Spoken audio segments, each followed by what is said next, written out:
Okay, today we're going to study triads. A triad means three notes.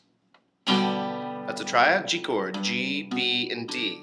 G, B. Sometimes you put the D here for the singer-songwriter, or G's. That's why this gets both notes. Those are both in the triad. So remember, chords are built in thirds. 1, 2, 3, 4, 5. 1, 3, 5. So I don't need to play this, especially if somebody in the band's already playing G, C, and D. You don't need to play all 6 strings. You just need to play 3 notes. So today is really 2 things. One is how to play lead rhythm guitar, because usually the singer-songwriter plays this stuff, you know. And so you don't need 2 guitar players playing that. So one is to put together just lead rhythm guitar, but the most important thing to get together these triads is because this is going to be the meat and the potatoes of the guitar neck. If you know where the triad is, then it's going to help you learn where all your scales are. You know, whether it's pentatonic scales, major scales, minor scales, all that stuff. If you can see, the root and thirds and the fifths are just the meat and potatoes, and being able to find the root, third, fifth everywhere. You add 2 more notes, you get a pentatonic. You add 4 more notes, you get a major scale. Or you do things like you add a 6 or a sus or a minor or, you know, whatever. So meat and potatoes, so important to learn your triads. So we got G, B, and D, and I'm just concentrating on the 4th, 3rd, and 2nd strings, fret-wise, 5, 4, 3. And so this is called root position. My root is in the bass, root, 3rd, 5th, right in a row. Now we're going to talk about inversions. So the G note is going to move up to the B note. So the root's going to move to the 3rd, and we can always find that with country roads right there. So that's a major 3rd. If you don't understand that, don't worry about it too much. This is the B. The next note is D. So here we're going to go B, C, D, go to sleep. That's a minor 3rd interval. If you don't get that, don't worry about it. The next note, D, is going to move to G, and that's a perfect 4th. Here comes the bride. So we go country roads, go to sleep, and here comes the bride. If I breathe all those notes up, I come up with this chord, which is B, D, and G. Same notes, but a different order. Now you might recognize this out of the C open caged shape. That's an open C chord. There's your capo. You can play all your notes there if you want to, all 6 strings. But that could be overkill. All I need are 3 notes, 3rd, 5th, and root. So this is first inversion, because the 3rd is in the bass. What's after first inversion? Well, second inversion. The B, go to sleep, goes to here. The D goes all the way to 12. Here comes the bride. And the G moves all the way to B. Country roads. So we end up with this voicing. Now, I'm doing this with my 3rd finger. Later on, we'll find out sometimes we do this with my 1st finger. But the key to switching it smoothly and quickly between these is to never really take your fingers off the string. G, when I move up to the next thing, I manipulate. I'm just moving from here. As I slide, I'm changing my fingers. So my 3rd finger never really leaves the string.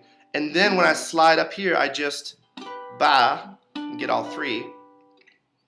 So the goal is to not do this, because then it's just going to take you more effort to get back there. So we got G, root position. And I'm going to call that Michael, row your boat ashore. I'm going to play that Michael, row your boat ashore.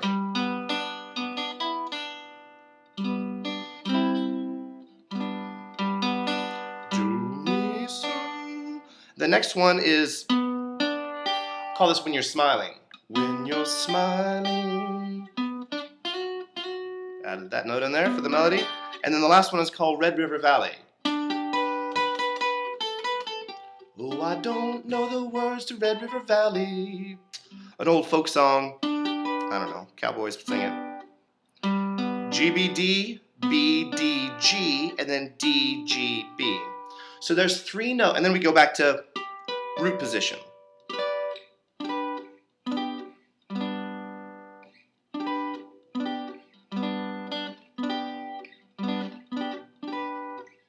Play taps.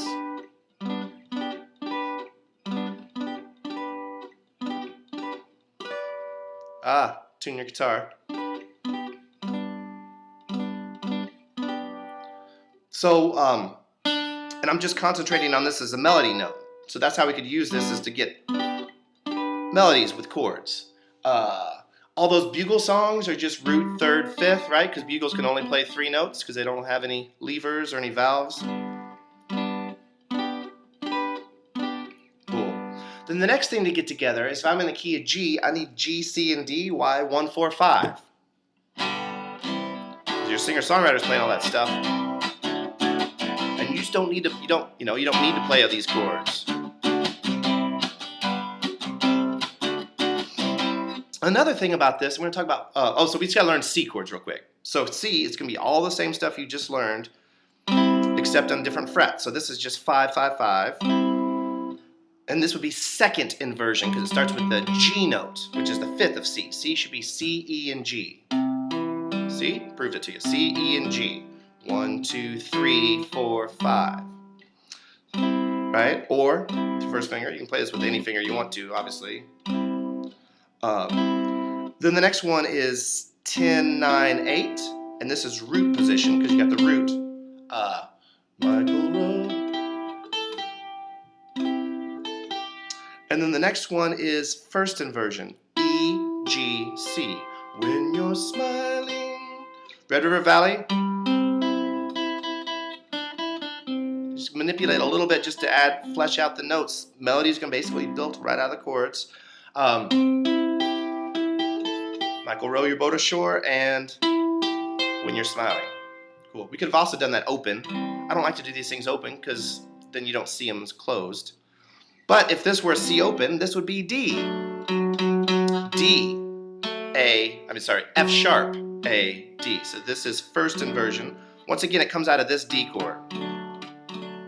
The next one is going to be this, and I guess I didn't mention this, but this is coming out of the A, out of the cage shape. That's an open A chord. There's your capo. And then the next one is going to be 12, 11, 10, and that's coming out of the E shape. Michael, row your boat ashore. So we've got D, D, and D. Now I put these in context, I'm going to go from G to C. And this is going to be voice leading. See, the ear doesn't like this.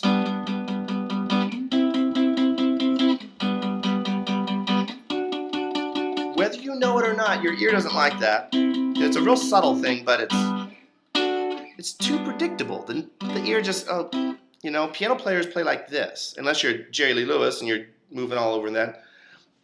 Rock and roll and punk music have no problem with predictable ears. You're going to hear that all the time in rock and roll, and there's nothing wrong with that. It's just if I can go G to C, well, that's a little smoother. And what we're going to find out is between G and C, or G and D, between the 1 and the 4 and the 1 and the 5, there's going to be one common tone, one half step, and one whole step. And this is going to be voice leading, where you go to the next closest note in the chord. So here my G is the root of G, but it's going to be the fifth of C.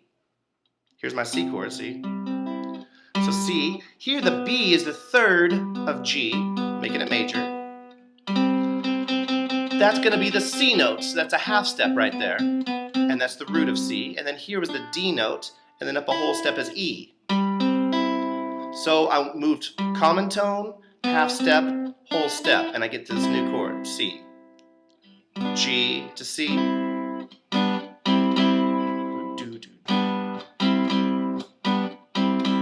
it sounds like all those 1970s and early 1980s theme songs for TV shows.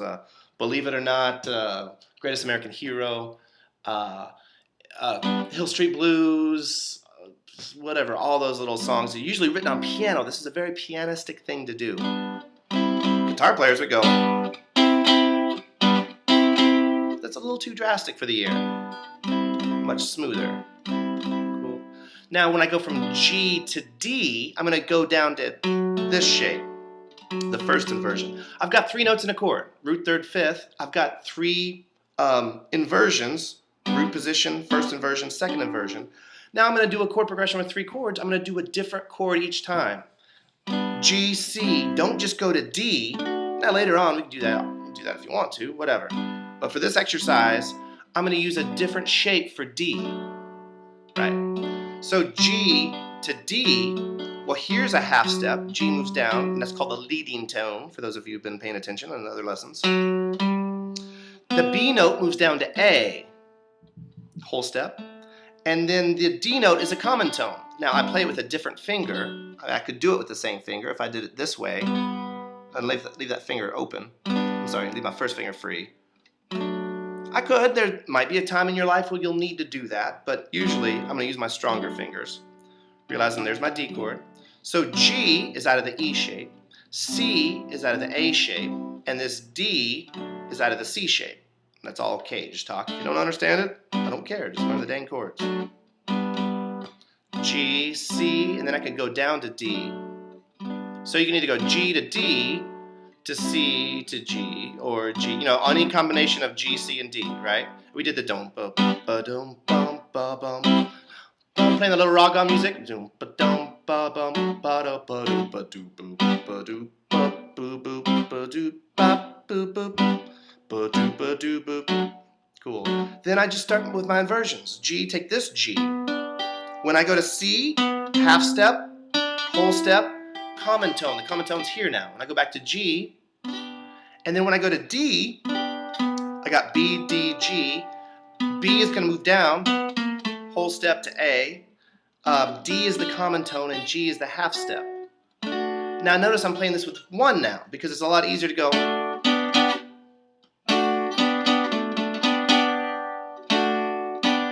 Cool. Whereas before, when I had G, I went to C with my third finger. Fingering depends on where you've been, where you're going. So G to C, G to D. Rosalita, come out tonight. So many rock and roll songs right there, right? By the way, a little cross-picking technique.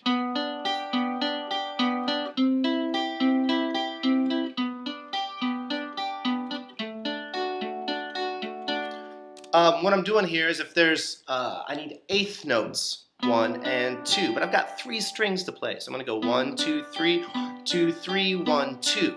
And 3 plus 3 plus 2 is 8.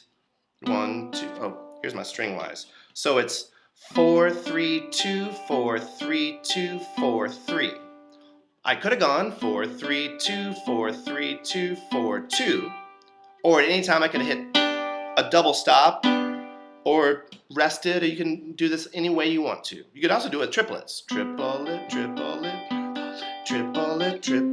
There you don't have to worry about 2 notes because they are triplets. 1, 2, 3, 1, 2, 3, 1, 2, 3, 4. But if you want to put it into 8 notes, 1 and 2 and 3 and 4 and 1 and 2 and 3 and 4. Cool. Next position is G here. Then I go up to C, so I might want to start with that with my first finger.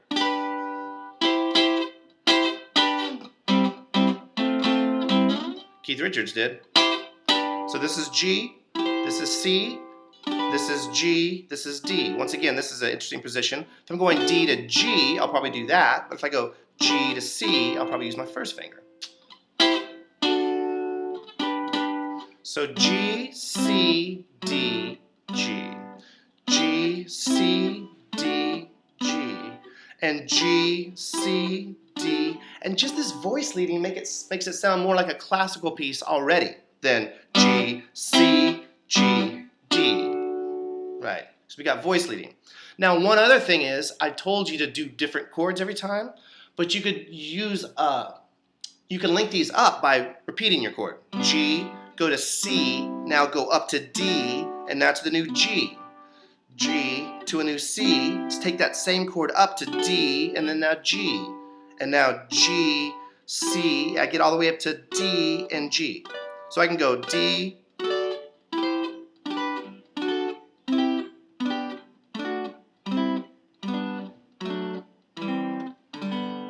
right? And that's just linking my G's and C's and D's. Real quick, there's a couple songs that might use something like this, like in the key Crazy Train. Key of A, it's also going to have an E and a D and an A.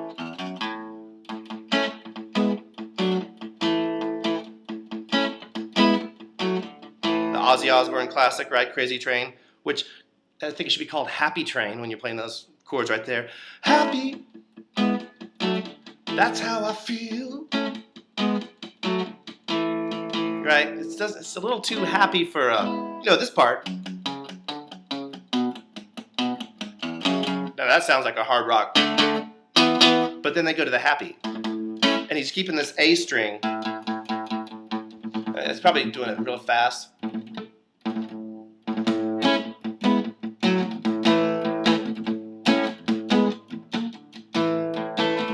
Right.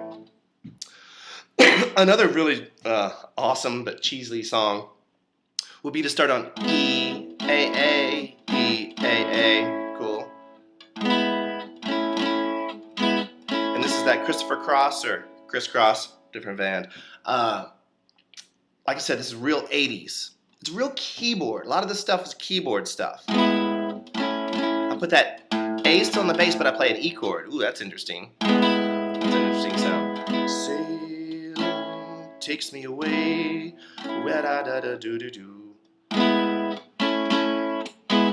That's all over A. And then the bass player plays F sharp minor, which is the same dang chord as A anyhow, relative minor, and the guitar and the keyboard player still be going, but it's over the F sharp, which I can't really do. I could do it here.